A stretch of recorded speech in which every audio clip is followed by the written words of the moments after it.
American small businesses are being crushed by Trump's tariffs, according to multiple different news outlets.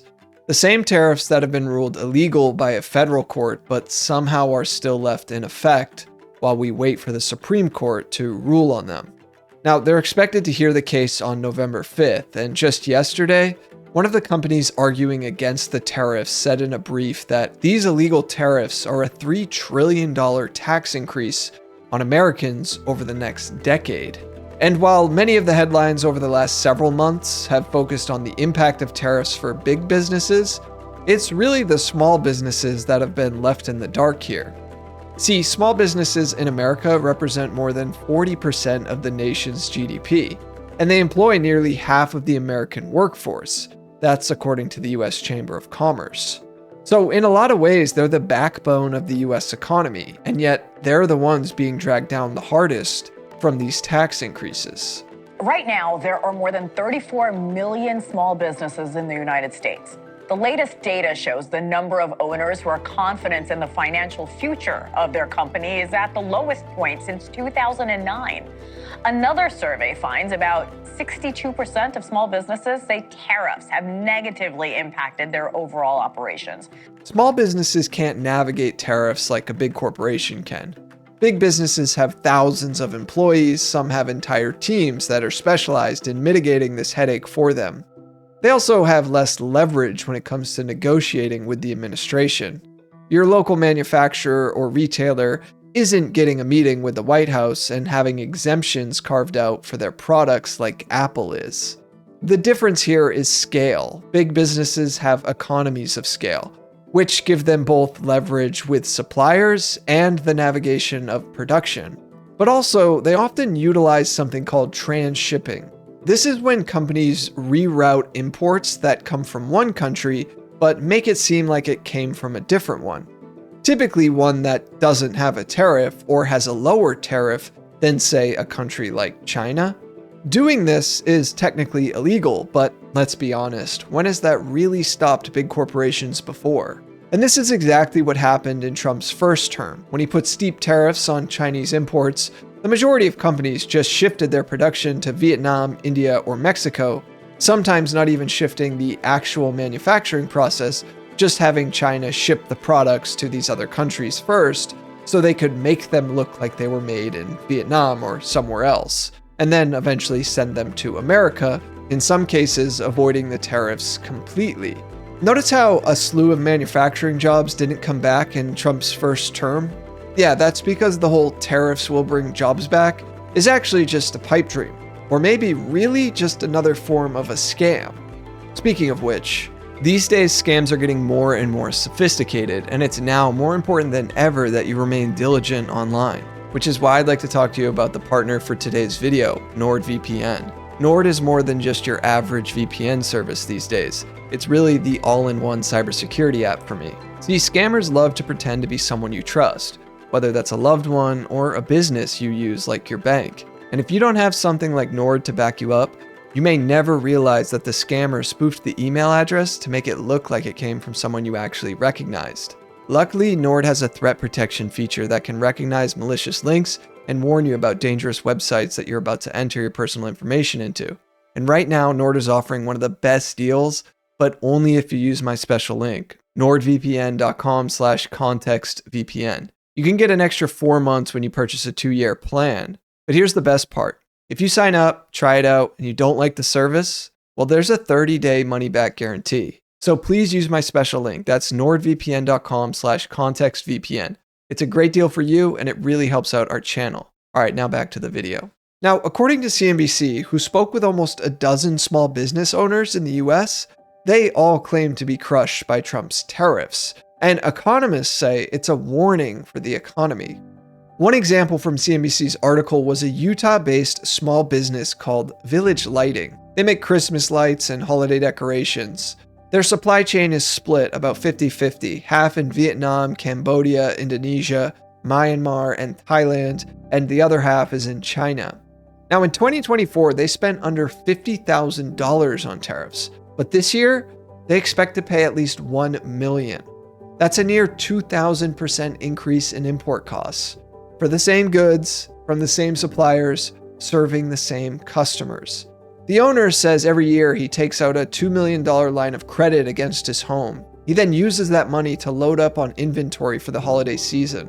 This year, though, he says he has to use that credit line to pay his tariff bill. The owner said, quote, "Hopefully I can turn around and mark things up enough for people to buy them from me so that I can pay back my tariff debt." And then he said, quote, "It's to the point now where it could kill us. It could take us down and I could lose everything." Another example highlighted a small business called City Bin. They make rat-proof trash enclosures for cities, parks, and homes.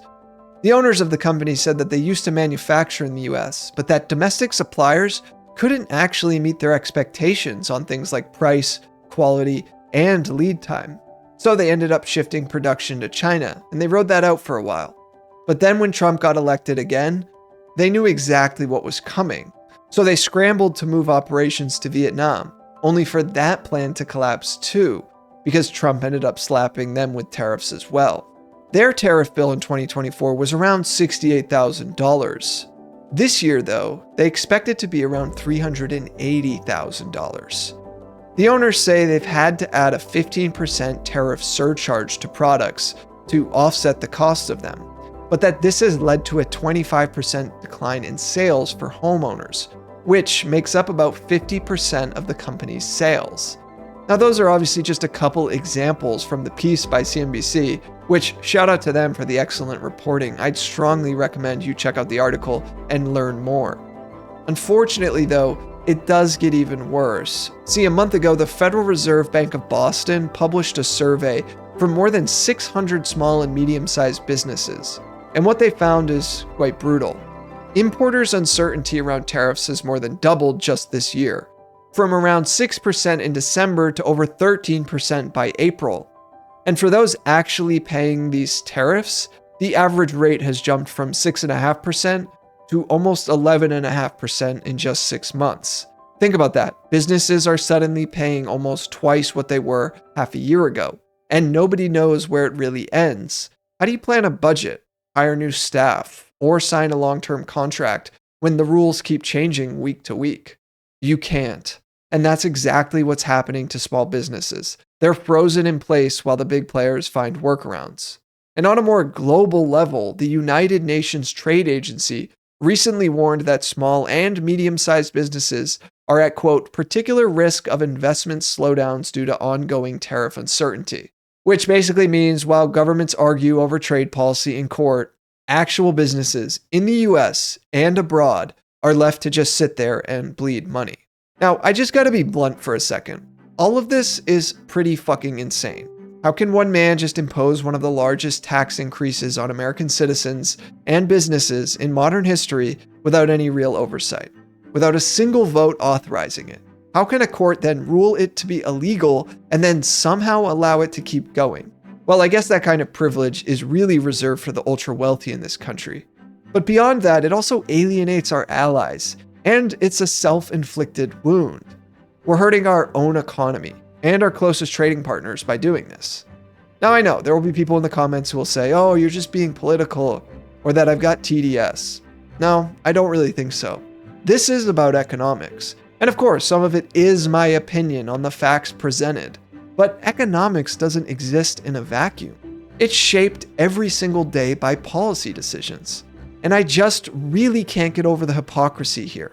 So many people complained about the cost of living when Biden was president. They even put those "Biden did that" stickers at gas pumps.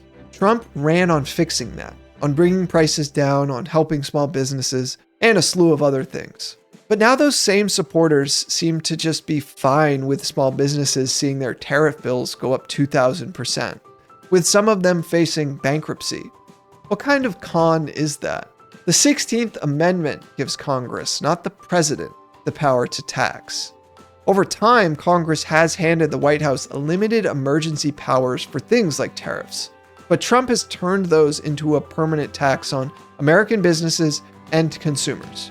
And yes, Biden left some of those in effect from Trump's first term, which I also disagreed with. But now these tariffs are being used more broadly than ever before, which is exactly why the court stepped in and called them illegal. Because one man can't just rewrite the US tax code by executive order. Like, I really just can't cover this story without pointing out the cognitive dissonance here. Because this is extremely un-American at its core. This is taxation without representation. The whole reason America exists is because people got fed up with being taxed without a say.